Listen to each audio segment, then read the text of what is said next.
Esta es la historia de una revolución. Una revolución que cambió una nación con un pasado belicoso y empapado en sangre por una cultura que persigue el conocimiento espiritual y la paz interior.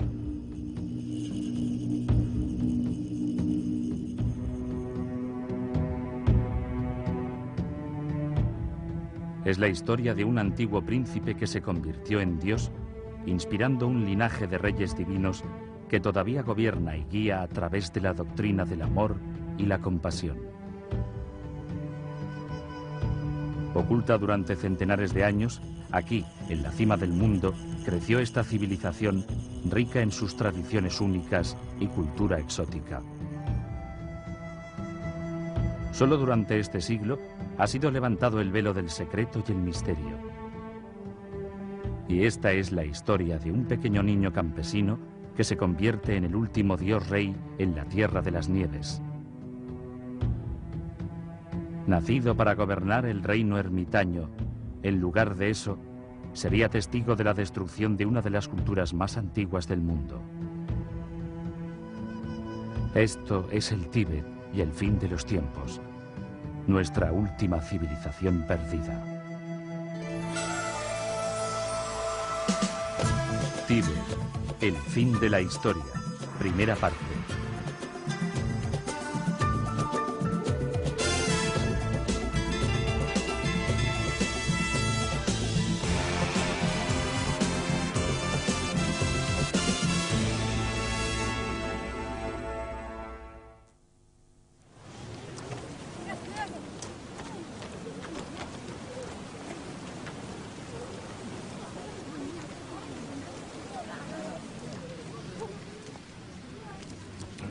Fue en 1970 cuando yo tenía 29 años. Fui a la India y al Nepal por primera vez. Y estando en Nepal, conocí a refugiados tibetanos. Y entonces me di cuenta de lo que les había ocurrido a los tibetanos. Eran unos seres como de otro mundo. Eran personas increíblemente perceptivas. Y su visión de la realidad era enteramente diferente de la mía. Y aunque no podía comunicarme bien con ellos, estaba claro que allí había ocurrido una gran tragedia. Comencé a leer más sobre la situación tibetana y me di cuenta del horror que había ocurrido. La casi total destrucción de un pueblo del cual el resto del mundo no conocía nada.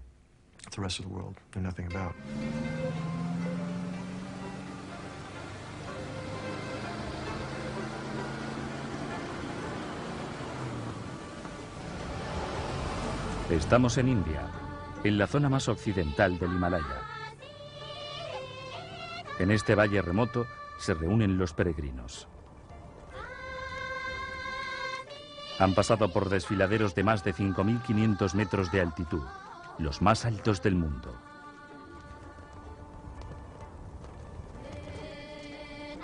Vienen de pueblos cercanos, valles vecinos y de todas partes del mundo.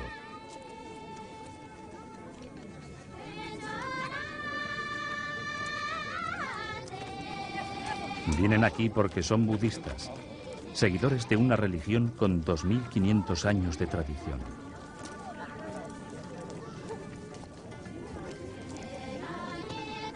Es un viaje duro, pero todos están resueltos a asistir a una de las más sagradas ceremonias budistas.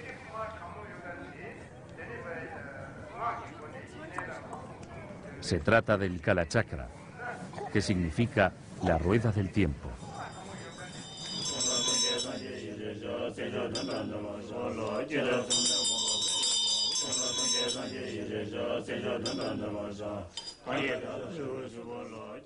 Este ritual, de una semana de duración, prepara para el fin de todas las cosas, la completa destrucción de tiempo y espacio. Los budistas creen que el mundo está entrando en una era apocalíptica.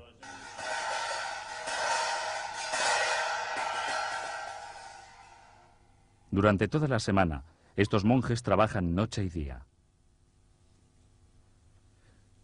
Son cirujanos del corazón, pero sus conocimientos del corazón humano no están basados en la ciencia médica, sino en el amor y la compasión. Trabajan no para salvar a un paciente en particular, sino para sanar el corazón de un mundo en crisis. para salvar a cada ser vivo del samsara, el ciclo del nacimiento, vida, muerte y reencarnación, el mundo del sufrimiento. Con un cuidado meticuloso, utilizando granos de arena coloreados, crean un complejo diseño llamado mandala.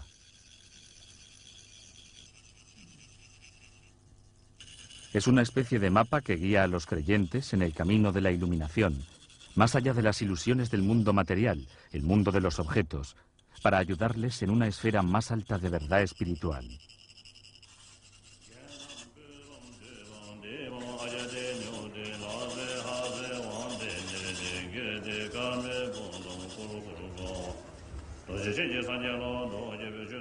Presidiendo el Kalachakra está el hombre cuyos discípulos creen la encarnación del mismo Buda. El Dalai Lama, el dios rey del Tíbet. Hoy, como otros 150.000 tibetanos, el Dalai Lama es un refugiado político, exiliado en la vecina India desde hace casi 40 años.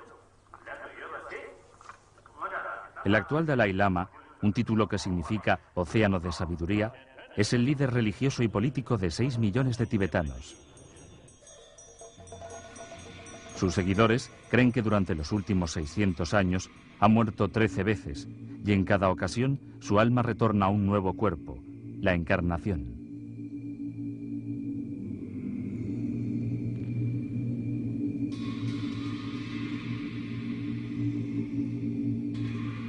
Estamos en 1933. El 13º Dalai Lama ha muerto. Un grupo de los monjes más respetados del Tíbet empezará la búsqueda de su sucesor, de un niño nacido con la misma alma de cada Dalai Lama fallecido. Rezan por su regreso rápido a este mundo.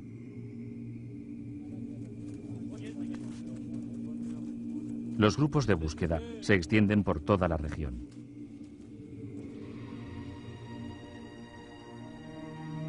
El Tíbet es un país enorme. Tiene el mismo tamaño que Europa Occidental o que Alaska y Texas juntos. Durante milenios ha permanecido remoto y tranquilo tras las aparentemente impenetrables murallas del altiplano himalayo. La masa continental más grande de la Tierra, con las montañas más altas del mundo que se elevan 8 kilómetros hacia el cielo.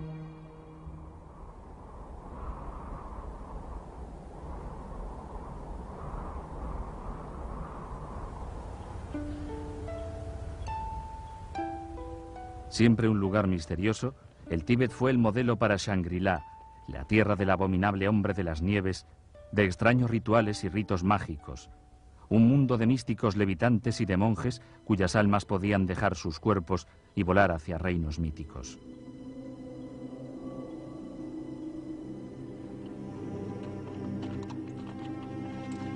...1937... 4 años después de la muerte del 13º Dalai Lama, los monjes todavía cantan y rezan por el éxito de su búsqueda, por el descubrimiento del próximo dios rey del Tíbet. Han viajado a lo más recóndito de esta desolada soledad.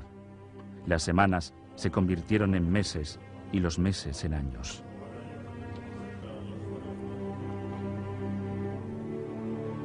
Los tibetanos creen que cada ser vivo tiene una sola alma, y que esta esencia pasa como una llama de un cuerpo al siguiente en el ciclo continuo de nacimiento, muerte y reencarnación. Las acciones del alma en una vida determinan el cuerpo en el que se reencarnará. Una persona malvada puede reencarnarse en un animal humilde, mientras que un alma bondadosa puede regresar como una realeza. Purificada por actos de bondad en incontables vidas pasadas, un alma alcanza la iluminación, una especie de estado divino conocido como nirvana, donde el alma es liberada del mundo material. La categoría más alta entre los iluminados la ocupa el Dalai Lama. Los tibetanos creen que regresa al mundo por compasión, para acercar a los demás a la iluminación.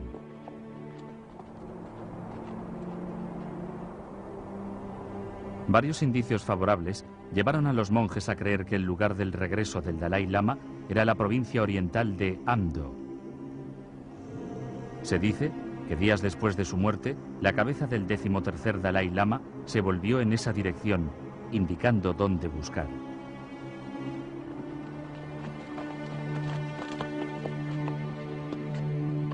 La imagen de un monasterio con un característico techo turquesa aparece reflejada en las aguas de un lago sagrado. El grupo de búsqueda sabe que se está acercando.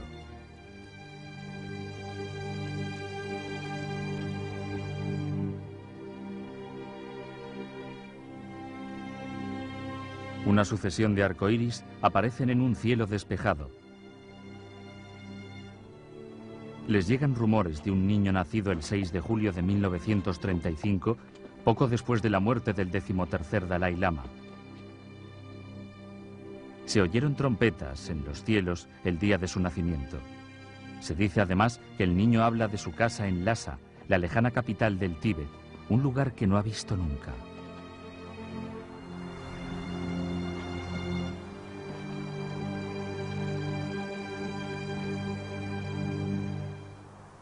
Su nombre es Lamo Doudub. Inmediatamente identifica a uno de los del grupo de búsqueda por su nombre, hablándole en su propio dialecto. Entonces alarga la mano y tira de su collar de rezos, collar que perteneció al 13º Dalai Lama.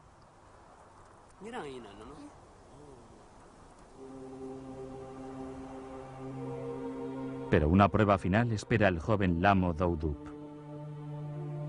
Ordenados delante suyo hay varios objetos. Entre ellos, algunas de las antiguas posesiones del anterior Dalai Lama. El niño solo selecciona estas últimas. Para los monjes, es como si el Dalai Lama simplemente hubiera reclamado lo que era suyo. Su larga búsqueda ha terminado. Lamo Doudub es renombrado Tenzin Gyatso y se prepara para ser el 14º Dalai Lama.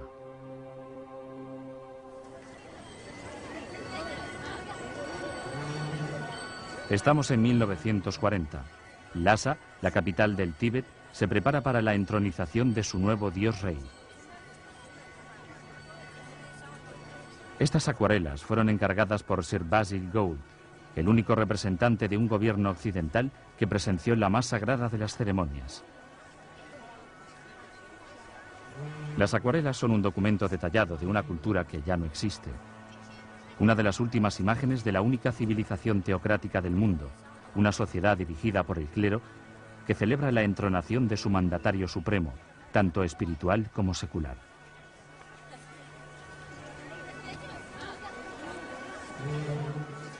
El hijo de un mulero de la más remota provincia oriental del Tíbet, el joven Lamo Doudub, ha recorrido un largo camino desde la choza de 2 habitaciones que compartía con sus padres y 4 hermanos y hermanas a este magnífico templo de 7 pisos de altura con más de 1000 habitaciones llenas de tesoros. Se trata de Potala, el gran palacio de invierno de Lhasa. Pero esta no es la típica historia que lleva de la pobreza a la riqueza, ni tampoco tiene el final de un cuento de hadas. Caminando a través de los vastos vestíbulos y cavernosas salas de rezo de Potala, estatuas del pasado de santos tibetanos y maestros budistas, bajo sepulcros que contienen los restos mortales de sus 13 previas encarnaciones, el joven Dalai Lama soporta el peso de una antiquísima tradición sobre sus frágiles hombros.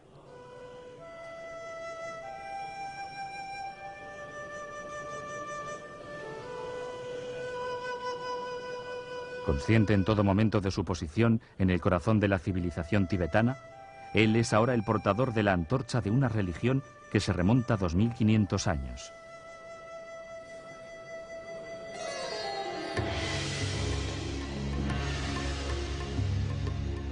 Los orígenes del budismo nos llevan al año 600 a.C., a las llanuras del nordeste de la India. Aquí ocurrió un suceso tan trascendental para los budistas como el nacimiento de Jesucristo para los cristianos. Hace 2500 años, un príncipe indio se sentó bajo un árbol sagrado. Invirtió varias vidas en la búsqueda de la verdad y prometió no levantarse hasta no haber solucionado el misterio de la existencia. Inmerso en una profunda meditación, conquistaría las oscuras fuerzas de lo engañoso. Al alba, cuando Venus apareció en el firmamento, él fue recompensado por su gran paciencia. Tocando el suelo, invocó a la tierra como testimonio del momento sagrado de su iluminación. Su nombre era Buda.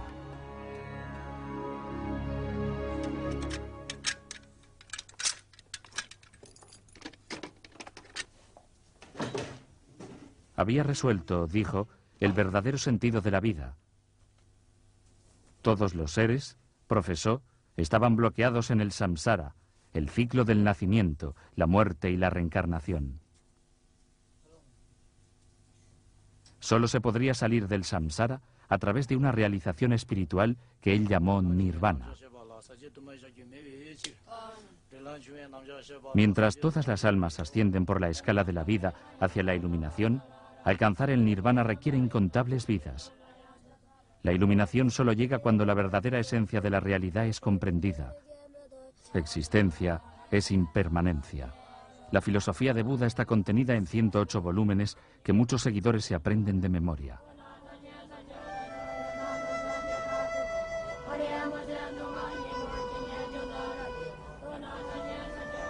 Tendrían que pasar 1500 años para que el budismo emigrara de las calurosas y polvorientas llanuras de la India a las montañas del Himalaya, donde finalmente se enraizaría.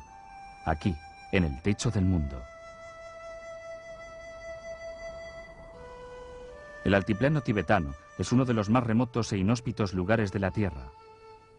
Un marco inverosímil para una fe basada en el amor y la compasión para la supervivencia. Y aún así, prosperó.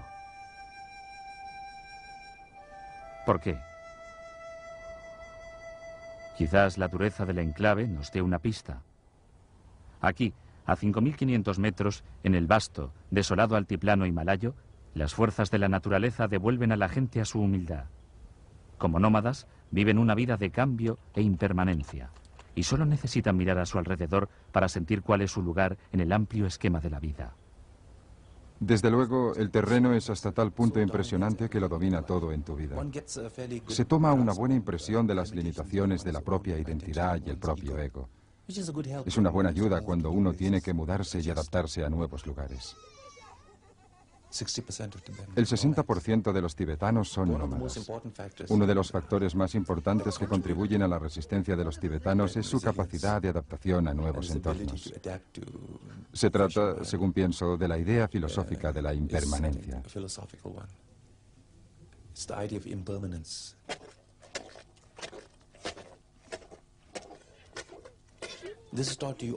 Esta se te enseña constantemente, se te martillea desde pequeño. Está en nuestra cultura tradicional, en nuestras canciones, incluso en nuestras expresiones cotidianas. Todo es impermanencia en Mitakpa. Viene y se va. El sufrimiento es impermanencia. La felicidad es impermanencia. En mi opinión, un tibetano de las llanuras del norte, un nómada de Changtung que viaja a Nueva York, desde luego que se impresiona con la tecnología y con el Empire State. Pero sabe que al final del día, ese mismo día es también impermanente. Así que no le traumatiza, no le impresiona hasta el punto de pensar que no es nada, que no es inferior.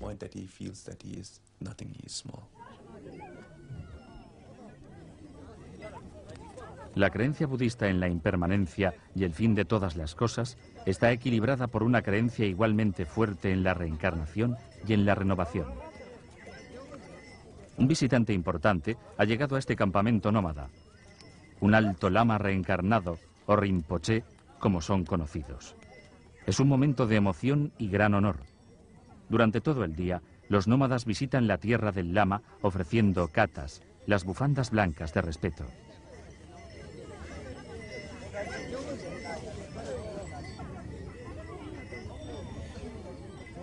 Jóvenes y mayores, indistintamente, han venido buscando su bendición.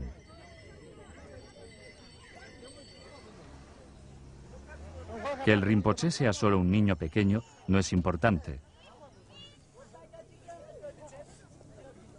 Para los nómadas, este niño es el heredero de muchas vidas de poder espiritual y sabiduría.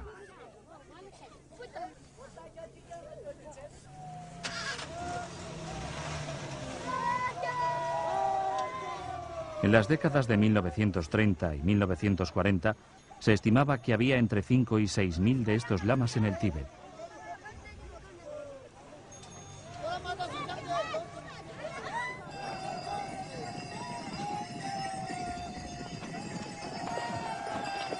Aquí, en este áspero pero imponente paisaje, las nociones budistas de ausencia de principio y de fin, la pérdida del ego, la reencarnación y la impermanencia no son conceptos abstractos, son realidades cotidianas.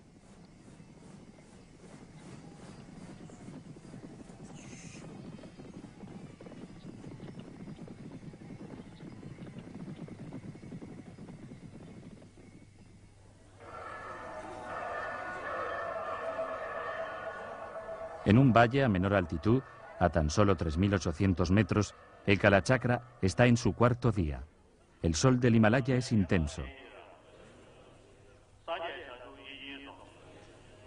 Dirigiéndose a una multitud de 40.000 seguidores, el Dalai Lama pronuncia el mensaje budista de la impermanencia.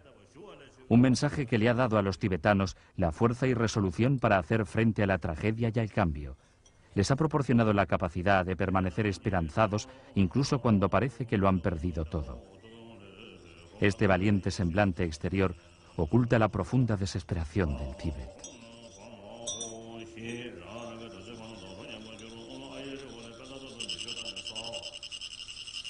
En el pasado, el Kalachakra se celebraba cada 20 años. Hoy, la rueda del tiempo gira más rápida. La ceremonia se celebra anualmente. Es la manera de encauzar una crisis lo que ha llevado a la civilización tibetana al límite.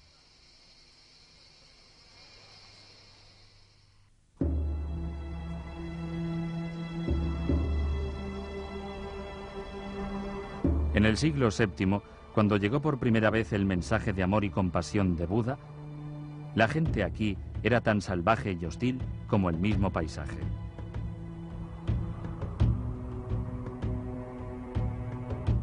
Las primeras visiones externas del Tíbet provienen de antiguos documentos de la dinastía china Tang. Un retrato que tiene poco que ver con la sociedad tranquila que se desarrollaría aquí. Hay cientos y miles de hombres dispuestos a empuñar armas. Para el reclutamiento de tropas utilizan una flecha dorada. Sus arcos y espadas nunca los abandonan. Aprecian la fuerza física y desdeñan la vejez. La disciplina militar es estricta. En batalla, las tropas de segunda línea solo entran en acción cuando las de vanguardia han sido completamente aniquiladas. Aprecian morir luchando y odian que la enfermedad acabe con sus vidas. Como castigo, incluso por una falta leve, se arrancan los ojos o se cortan los pies o la nariz. Se azotan con látigo hasta cuando creen conveniente.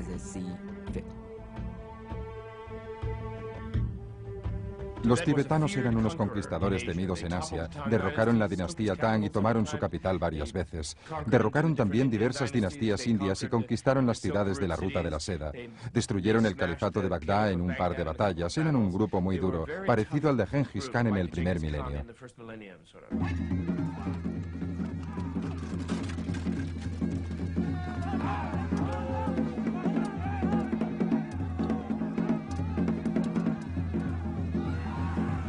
Con China y Burma al este, India al sur, Rusia al norte y los imperios arábigos al oeste, la expansión militar del Tíbet fue, según todos los indicios, impresionante.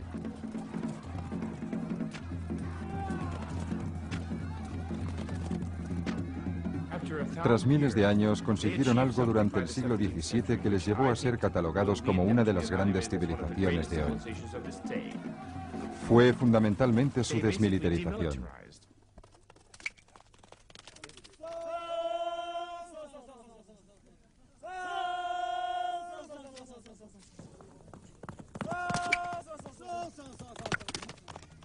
Todavía se pueden encontrar recuerdos de su pasado guerrero en los deportes nacionales del Tíbet, el polo y el tiro con arco. Pero no fue esta precisamente la dirección que la civilización decidió escoger. El Tíbet era único en el planeta. Ningún otro país cambió de la manera que lo hizo el Tíbet. Los demás fueron justo en la dirección opuesta. El criterio tibetano de civilización es que la nación no debe hacer uso de la violencia y debe resolver las disputas y los desacuerdos de manera razonable, conversando con los vecinos.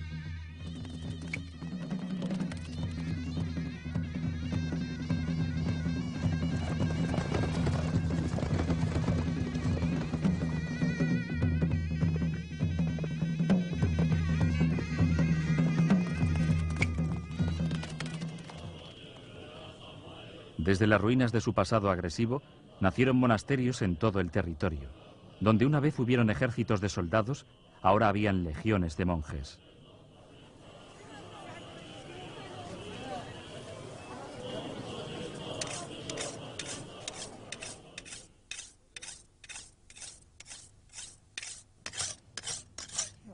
A finales del siglo XVII, la transformación del Tíbet era completa. La azada reemplazó a la espada. El templo sustituyó a la fortaleza.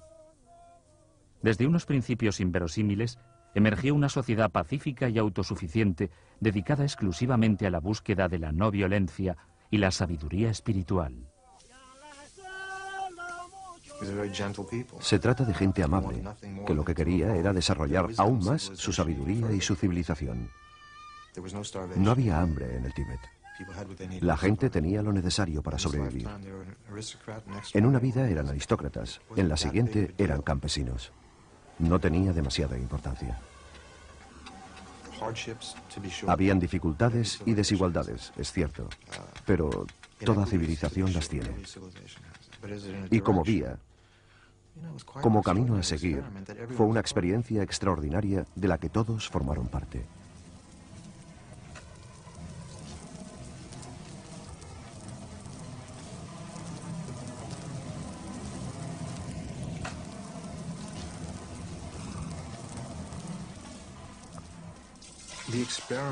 El experimento del Tíbet, parte del cual fue como núcleo esencial el ser una religión, el de crear una sociedad basada en los ideales del Bodhisattva, de un iluminado, de un altruista. Una sociedad verdaderamente altruista cuyas instituciones están formuladas desde los ideales de esta persona iluminada.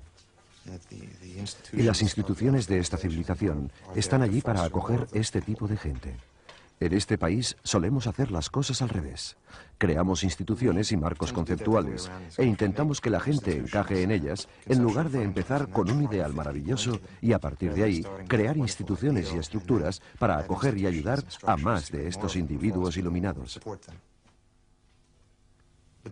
Pero este experimento de la civilización y la cultura tibetana, que es algo extraordinario, está basado en un altruismo total. Hago las cosas por los demás.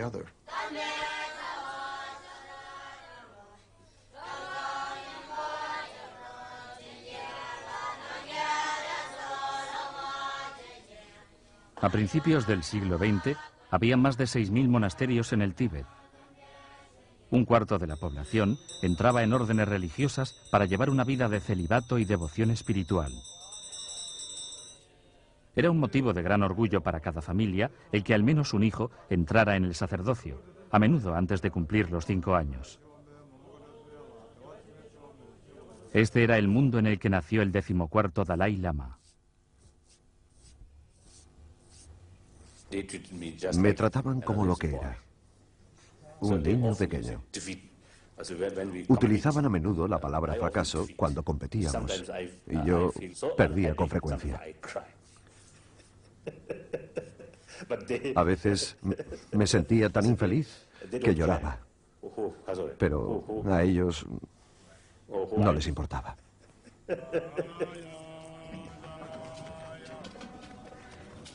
Cuando el joven Dalai Lama se formaba para asumir el mando de líder espiritual supremo del Tíbet, su preparación era rigurosa. Incluía lógica, arte tibetano, medicina, poesía y filosofía. Memorizaría miles de estrofas de literatura budista y practicaría meditación 4 horas al día. El 75% del presupuesto del Tíbet se gastó en la educación de los sacerdotes y el mantenimiento de sus instituciones religiosas. los monasterios permanecieron en el corazón de la cultura tibetana, tanto como templos de culto como instituciones de la más alta educación. Estos eran los Harvard y Yale del Tíbet, los grandes centros de aprendizaje que amparaban grandes bibliotecas del conocimiento, tanto espiritual como académico. Muchos miles de textos budistas fueron traducidos. Se publicaron nuevos tratados de medicina, astrología y psicología, tocando los temas más complejos de tiempo y espacio. A pesar de su alto grado de conocimientos, el Tíbet no tenía prensas mecanizadas. Toda la impresión se hizo con tablas de madera.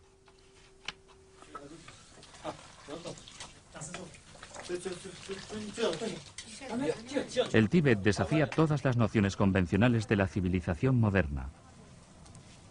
Intelectualmente avanzados, espiritualmente sofisticados y, por otro lado, en muchos aspectos innegablemente primitivos.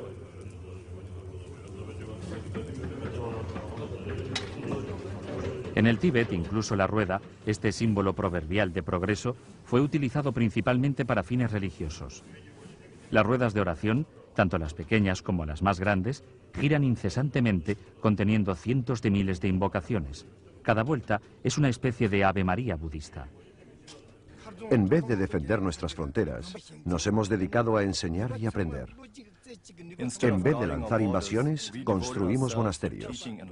Canalizamos toda la energía de nuestras mentes hacia la contemplación de la compasión, de la impermanencia y de la esencia de la vida y la muerte.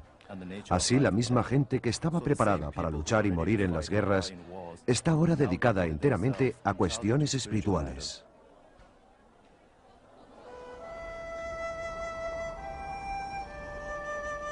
En muchos sentidos, los primeros años de Tenzin Gyatso fueron similares a los de miles de novicios que se preparaban para el sacerdocio, excepto en un detalle esencial. Él iba a ser el 14º Dalai Lama, el nuevo dios rey del Tíbet. No pudiendo recorrer las calles de Lhasa como los demás niños de su edad, el joven Dalai Lama escalaría hasta el techo del Potala con un telescopio para ver el reinado que había nacido para dirigir. Más allá de las estrechas calles de Lhasa, podía divisar los comienzos del otro Tíbet, el Tíbet de los grandes espacios vacíos. El Tíbet de los nómadas y los comerciantes.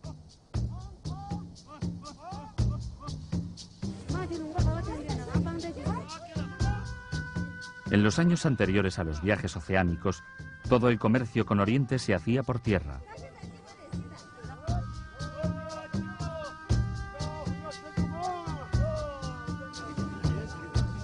Las legendarias rutas de la seda iban de Venecia a Pekín, con caravanas de camellos llevando vidrio, pieles, espejos, coral rojo, sal, seda, especias y alfombras.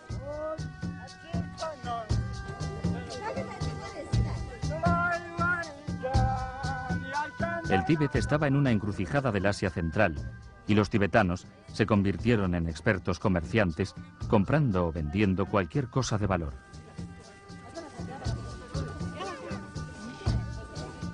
Pero la mercancía más importante con que los tibetanos podían comerciar era la religión y el poder espiritual de su sacerdocio.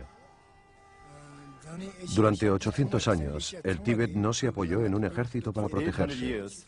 Durante 800 años, el territorio del Tíbet, su religión y cultura estuvieron defendidos por medios espirituales. Los lamas y altos sacerdotes tibetanos se convirtieron en las más poderosas y veneradas figuras del Asia Central. Los reyes de los países vecinos, como los emperadores de China y los khanes de Mongolia, fueron discípulos de los lamas tibetanos. Y a cambio, cumplieron su promesa de proteger al Tíbet de las invasiones. Durante siglos, los tibetanos han sido intrépidos viajeros, realizando recorridos que requerían de un enorme coraje y una gran resistencia. Pero para los budistas, el viaje más importante era el que harían tras la muerte. Estamos cerca de la frontera entre la India y el Tíbet. Los monjes budistas guían a los acompañantes del féretro hacia la incineración. El cadáver está colocado en posición fetal.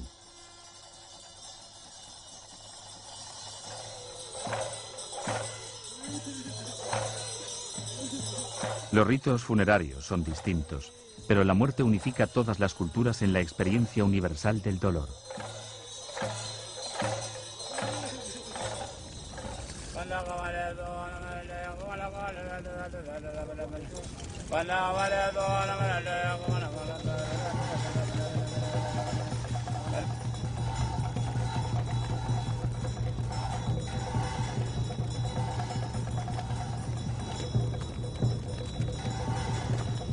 La incineración es solo una entre varias maneras de deshacerse de los cadáveres en el Tíbet.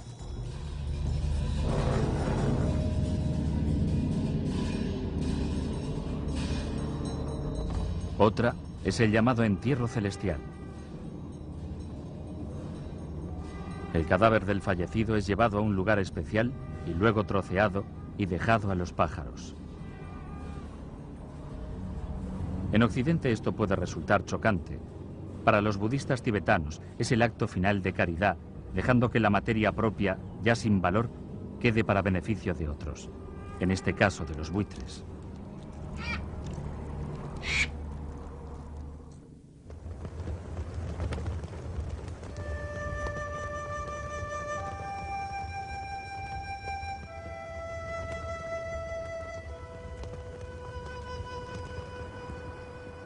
La ceremonia del Kalachakra está a punto de acabar. Solo queda un ritual. El gran mandala ya ha sido terminado. Para los 40.000 peregrinos no puede haber mayor privilegio que el ver el mandala del Kalachakra.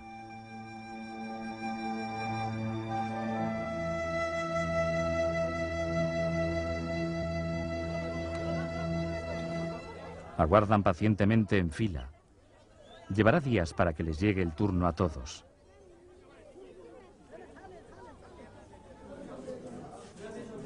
Pero asistir a esta enseñanza sagrada, finalmente ver el mandala del Kalachakra, será la culminación de sus vidas religiosas. Como el ganar un lugar en la barca de salvamento espiritual que nos ha de llevar de este mundo al próximo.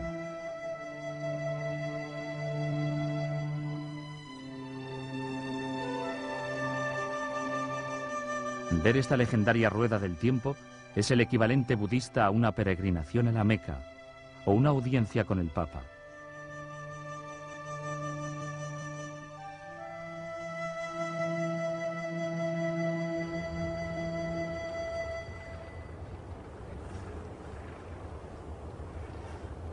Todos los budistas dedican su vida a prepararse para la muerte. Esta es su manera de aceptar la impermanencia de todas las cosas. De la misma manera, el Tíbet, a lo largo de los años, siempre ha predecido la inevitable destrucción de su propia civilización. El genocidio caería sobre Shangri-La. Un holocausto, rompiendo la paz y el silencio de un mundo que apenas conocía el sonido de una máquina, y no digamos ya el de una ametralladora. Un país que creció tranquilo en un rincón atemporal de la historia fue sacudido hacia el presente y despertado en su peor pesadilla. Estamos en 1949. China, la nación más poblada de la Tierra, con un imponente ejército endurecido por la lucha y equipado con un modernísimo armamento, invade a su indefenso vecino. Alegando antiguas reivindicaciones territoriales, los chinos conquistan rápidamente lo que ellos llaman la Casa del Tesoro de Occidente. Durante años, los monjes tibetanos han rechazado airosamente la agresión china, cambiando poder espiritual y bendiciones por paz y protección. Pero en el fervor revolucionario del nuevo orden comunista de China, la religión está considerada como un veneno, y el Tíbet, una sociedad atrasada y supersticiosa, con necesidad de una reeducación. En 1933, 16 años antes de la invasión china, el 13º Dalai Lama había predecido la destrucción de su compleja y única cultura. Si no nos arriesgamos a proteger nuestro territorio, nuestros líderes espirituales pueden ser exterminados sin dejar rastro. La propiedad y autoridad de nuestros monjes y lamas reencarnados puede ser eliminada. Nuestro sistema político desaparecerá por completo. Las propiedades de toda nuestra gente serán incautadas y la gente forzada a la esclavitud.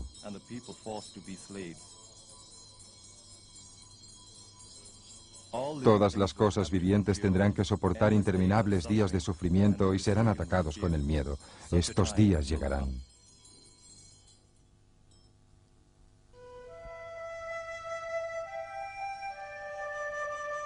Tras 10 años de ocupación china, el Dalai Lama decidió que no tenía otra alternativa que abandonar el Tíbet. En 1959, bajo el manto de la noche, el Dalai Lama, sus guardaespaldas y sus cortesanos huyeron de la ciudad sagrada hacia la India para no volver nunca. Solo tenía 23 años, aunque ya había presenciado los cambios más grandes que el Tíbet había experimentado en su larga y pacífica historia. 100.000 tibetanos le seguirían buscando asilo en la India, dejando a 1 millón que moriría con las atrocidades y hambrunas que vendrían después. Hasta ahora no tenemos conocimiento de qué ha pasado realmente en el Tíbet. Nuestra versión tibetana del Holocausto es sumamente imprecisa. No es muy distinta a la de los nazis. La información que poseemos sobre todo lo que les pasó a los judíos, todos los campos de exterminio, la tenemos principalmente tras la guerra, cuando los archivos del rey pudieron ser abiertos y estudiados. Cuando los soldados aliados visitaron los campos y las fosas pudieron ser desenterradas. Pero nada de esto ha ocurrido en el Tíbet.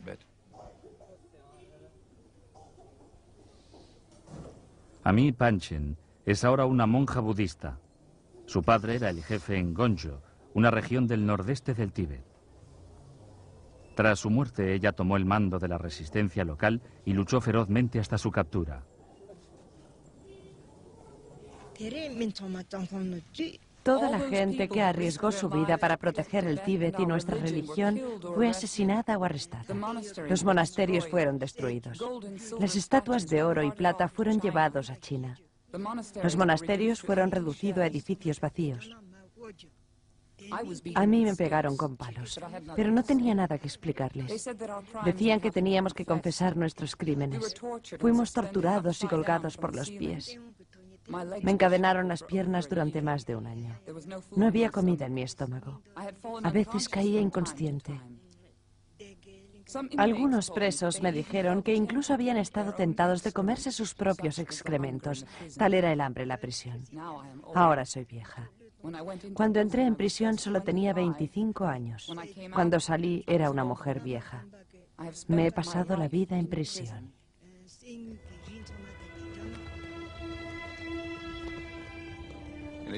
Es una creencia anticuada el que la justicia prevalecerá. Quizás tengamos un lugar en la historia en el futuro. Pienso en la verdad del Tíbet y en las terribles calamidades que sufrió. Ahora los números son muy inexactos. Los cifran en 1.200.000 personas. Pero el alcance de las masacres, los asesinatos, la inanición y las hambrunas que hubieron en el Tíbet fueron tremendas. Fueron colosales.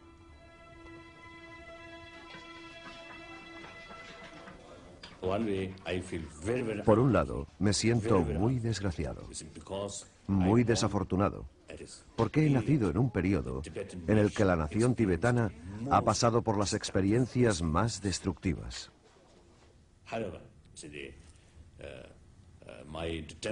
Sin embargo, mi determinación nunca flaquea.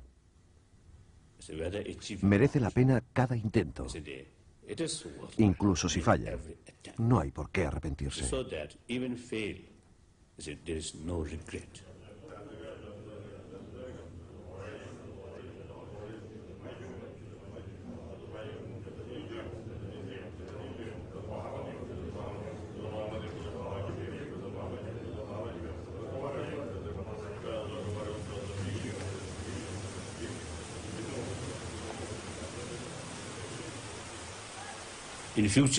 En el futuro, el Tíbet será un nuevo Tíbet.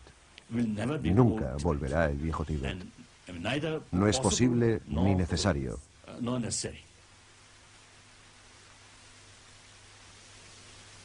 Estoy bastante seguro de que podemos sobrevivir, pero esto depende mucho de la libertad tibetana.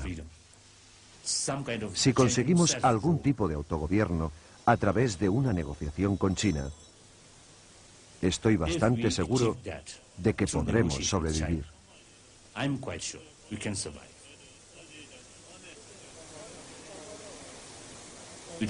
Sin este tipo de libertad, sin este tipo de verdadero autogobierno, la civilización tibetana está realmente enfrentándose a la amenaza de la extinción.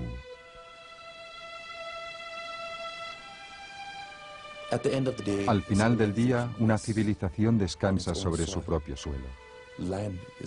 La tierra es el principal requisito de una civilización. Y no solo desde un punto de vista nacionalista, también el del mero apego a la tierra. Tiene un olor propio.